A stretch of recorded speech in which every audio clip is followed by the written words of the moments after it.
অনৈতিক সম্পর্ক ও সম্পত্তি নিয়ে বিরোধে নিজ মেয়ের যোগসাজশে খুন হন সাবেক এমপি শামসুদ্দোহা খানের স্ত্রী সেলিমা খান মজলিস। হত্যাকাণ্ডের এক যুগ পর ৩ আসামিকে সাভার থেকে গ্রেফতারের পর এ তথ্য জানিয়েছে পিবিআই।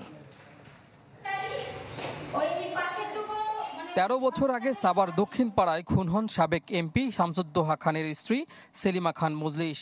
ওই মামলা প্রথমে তদন্ত করে সাভার থানা পুলিশ, পরে দায়িত্ব দেয়া হয় সিআইডিকে।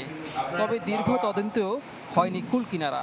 তাই এবছর মামলা হস্তান্তর করা হয় পুলিশ ব্যুরো অফ ইনভেস্টিগেশন পিবিআইয়ের কাছে। গেল ৩০ মে হত্যাকারী ইলেকট্রিশিয়ান সুবল কুমার রায়কে সাভার থেকে গ্রেফতার করে পিবিআই। গ্রেফতার করা হয় আরও ২ আসামিকে, যাদের একজন নিহতের মেয়ে শামীমা খান মজলিস। নগদের কাছে সব গ্রাহকই প্রিয়, তাই তো সারা দেশে ক্যাশ আউট চার্জ সবচেয়ে কম। সেই স্বীকারোক্তিমূলক জবানবন্দিতে তিনি বলেছেন যে তিনি ১৯৯৮ সাল থেকে ওই বাসায় যান। একসময় উনি এই আমাদের নিচতলায় বসবাস করি আমাদের ভিকটিমের বড় মেয়ে শামীমা খান মজলিসের হাজব্যান্ডের সাথে বিভিন্ন ব্যবসা বাণিজ্যে জড়িয়েছেন।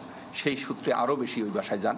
একসময় এই শামীমা খান মজলিসের সাথে ২০০১ সালে একটু শারীরিক সম্পর্কে বা পরকীয়ায় জড়িয়ে যান।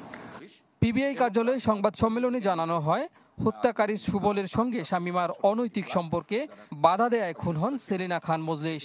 হত্যার পর আত্মহত্যা হিসেবে প্রচারের চেষ্টা করেছিল আসামিরা। পিছন থেকে তাকে সামলানোর জন্য এই শামীমা খান মজলিস জাপটিয়ে ধরে মাকে।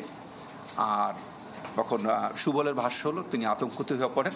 তখন পাশে ছিল একটি ফল কাটা ছুরি, সেই ফল কাটা ছুরি দিয়ে এক পাশে ২ পোজ দেন এবং আর এক পাশে আর একটি পোজ দেন।